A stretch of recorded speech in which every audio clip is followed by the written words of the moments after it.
आज हम लोग संस्कृत रंगमंच पढ़ेंगे, ठीक है। रंगमंच मीन्स क्या होगा, क्या होगा? इसका इंग्लिश क्या होगा? थिएटर, ठीक है।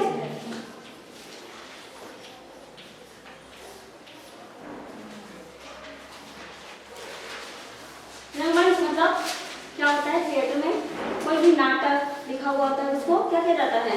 दिखाया जाता है, ठीक है। तो आज हम लोग पढ़ेंगे संस्कृत रंगमंच, है ना। देखिए, अगर संस्कृत रंगमंच का बात करें तो हम लोग बहुत सारा अगर ग्रंथ या महाकाव्य, जैसे कि महाकाव्य में क्या क्या है? महाभारत, ठीक है।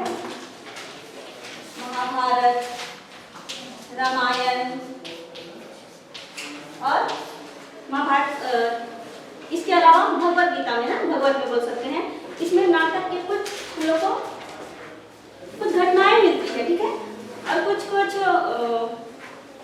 संस्कृत के लेखक हैं, उनकी किताबों में भी, ग्रंथों में भी नाटक से संदर्भित कुछ घटनाएं मिलती है, जैसे कि पतंजलि का महाभाष्य, ठीक है।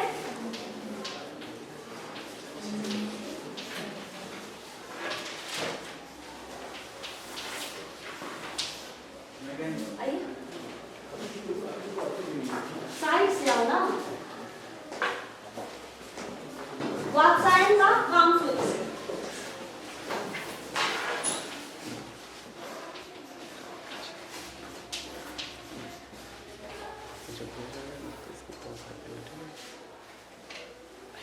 कौटिल्य का अर्थशास्त्र, ठीक है।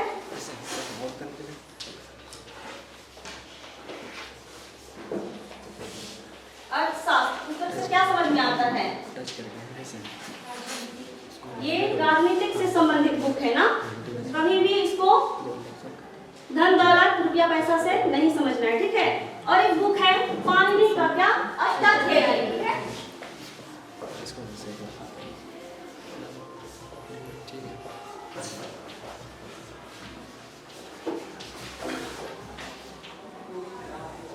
ये व्याकरण का पुस्तक है, ठीक है, अष्टाध्यायी। देखिए, इस प्रकार हम लोग बोल सकते हैं कि संस्कृत रंगमंच का जो उत्पत्ति हुआ था वो लगभग 1000 वर्ष पहले हो चुका था, ठीक है। संस्कृत रंगमंच को हम क्या बोलेंगे? क्लासिकल थिएटर भी बोल सकते हैं ना। संस्कृत रंगमंच को क्या बोल सकते हैं हम? Classical theatre.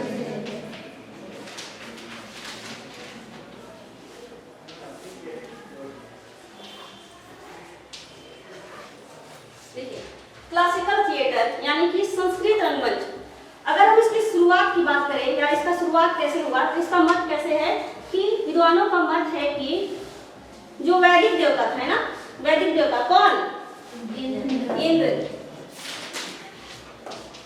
वैदिक देवता इंद्र। अगर हम वैदिक काल की बात करें तो इसका टाइम पीरियड क्या है, आप लोग को मालूम है? वैदिक काल की अगर हम बात करें तो 1500 से 600 ईसा पूर्व। देखिए, अगर 1000 आप बोलते हैं तो फिर हमको इसको 2 पार्ट में डिवाइड करना होगा ना। ये कौन सा हो जाएगा? ऋग्वैदिक काल। ये आपका है कितना? 1500 से 1000, क्या? ईसा पूर्व, ठीक है। वही ऋग्वैदिक की बात उत्तर वैदिक काल।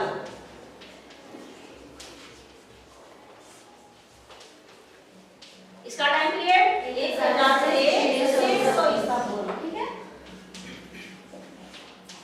देखिए, ये जो वैदिक काल में जो वैदिक देवता थे, कौन थे? इंद्र। उनको प्रसन्न करने के लिए क्या किया जाता था? नाटक का मंचन किया जाता था या फिर आयोजन किया जाता था, ठीक है। और कुछ विद्वानों का कहना है कि ये जो नाटक का शुरुआत हुआ है या रंगमंच का शुरुआत हुआ है, ये किसका दिन है? यूनानियों का। यूनानी उसे एक वर्ड आता है यौनिका, ये वर्ड यूनानियों की देन है। इस कारण से विद्वानों का क्या मत है कि जो रंगमंच की शुरुआत हुई है वो कहाँ से हुई है? यूनान से, ठीक है। यौनिका का अर्थ होता है, ये इसको हम लोग पर्दा बोल सकते हैं, रंगमंच का पर्दा, है ना।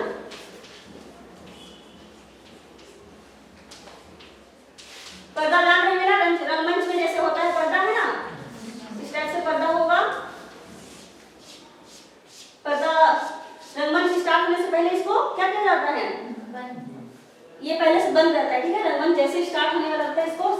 किया जाता है, फिर नाटक खत्म होने के बाद वापस से इसको लगाया जाता है।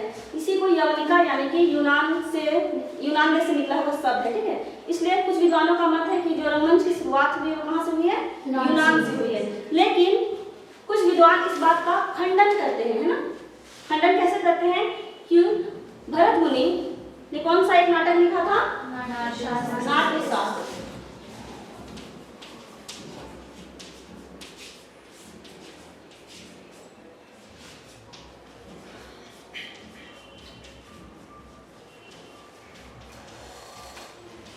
जो कि ये यूनानियों की रंगमंच से भी पहले की ग्रंथ है, ठीक है।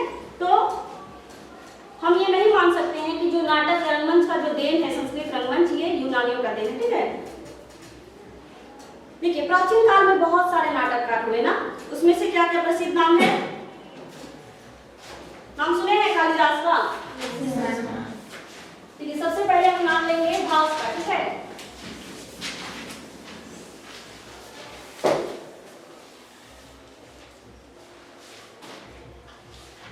सबसे पहले नाम आएगा भास, उसके बाद कालिदास, शूद्रक, विशाखदत्त,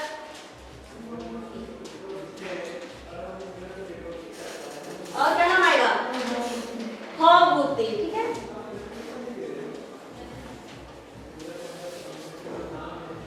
देखिए भवभूति का टाइम पीरियड अगर हम बात करें तो 8वीं सदी बोल सकते हैं ना। उसके बाद कितना है, 8वीं सदी है ना। 8वीं सदी के बाद से रंगमंच होने लगा था, वो कहाँ होने लगा था, मंदिरों में होने लगा था। भवभूति के बाद जितने भी रंगमंच होने लगे थे कहाँ होने लगे, भवभूति के बाद, यानी कि 8वीं सदी के बाद, है ना। 8वीं सदी के बाद रंगमंच का प्रदर्शन कहाँ होने लगा, मंदिर में। एक मिनट,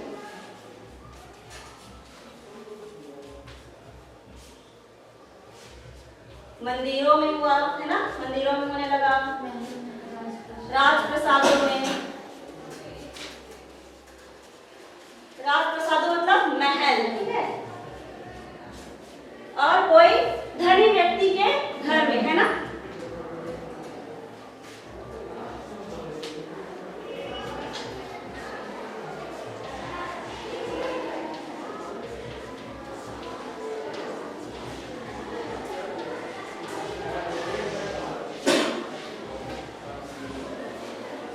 देखिए कुछ प्राचीन कालीन क्या है, नाटककार है ना। अंतिम रूप से कौन हुए, भवभूति। भवभूति के बाद नाटक कहाँ होने लगा, मंदिरों में, है ना। राजप्रसाद मतलब महलों में, या फिर धनी व्यक्ति है उसके घर में। मतलब हम इसमें समझ सकते हैं कि ये जो नाटक का मंचन होता था ये आम लोगों के घरों में नहीं होता था, ठीक है। अगर हम भरत मुनि के नाटक के संदर्भ में कुछ बात करें तो ये जो नाटक का दिशा निर्देश दिए थे उसमें कुछ कुछ दृश्य होते थे ना। जैसे कि अगर हम क्या दृश्य का बात करें, जैसे कुछ कुछ दृश्य में सबसे पहले क्या था, नहाना, श्रृंगार करना,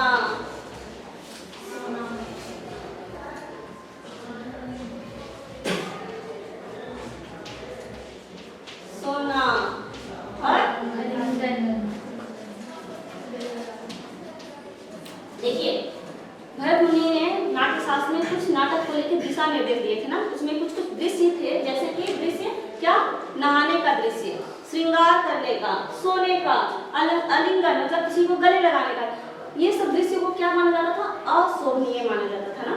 इसके साथ ही युद्ध, है ना, कैसे युद्ध, हिंसक युद्ध,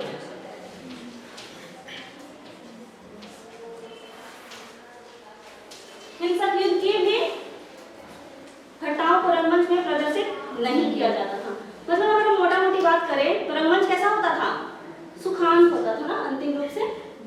मतलब जिसको देख के लोग क्या हो जाए, उनको सुख की अनुभूति हो, है ना। ऐसा नहीं कि कुछ हिंसक घटनाएं हम नाटक में देख लिया और मन विचलित हो उठा, तो ऐसा बिल्कुल नहीं था, ठीक है। देखिए सामान्यतः नाटक में कौन कौन होते हैं, अगर हम बात करें तो नाटक में कौन होंगे, एक नायक होगा, नायक मीन्स हीरो बोल सकते हैं ना।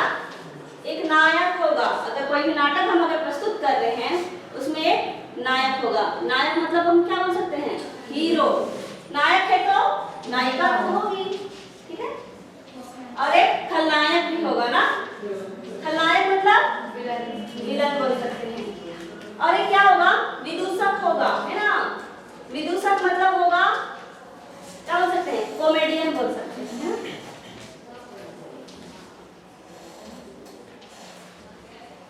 आप अभी भी कोई मूवी देखते हैं, उसमें रहता है ना हीरो हीरोइन विलन और एक कॉमेडियन रहता है कि नहीं, कोई भी मूवी में रहता है। तो कॉमेडियन का नाम बताइए आप लोग। जॉनी लीवर, है ना, और राजपाल, और इतना ही नाम है। हाँ ठीक है। तो उसी तरह से एक विदूषक नाटक टाइप मतलब कि कॉमेडियन टाइप से ना, जोकर टाइप से बोल सकते हैं, जो राजा के ही राजमहल से संबंधित कोई व्यक्ति होगा।